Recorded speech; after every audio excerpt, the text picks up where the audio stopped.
कहा था ना हैरान कर दूंगा मैं। अरे लेकिन तुमने शोएब भाई को आखिर राजी कैसे किया?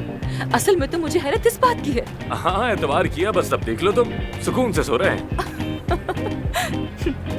यानी ये शर्ट, ये स्टाइल, ये बाल, इन सबको दिखाकर तुमने शोएब भाई को इम्प्रेस कर ही लिया। और इस सब का ट्रक से क्या ताल्लुक?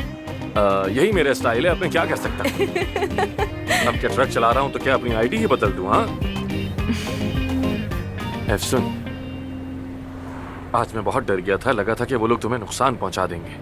हाँ लेकिन वो सब मेरी जल्दबाजी की वजह से हुआ ना आमिर। दोबारा ऐसा ना हो, हर बात को सोच समझ कर हम आगे करेंगे हमेशा, ठीक है?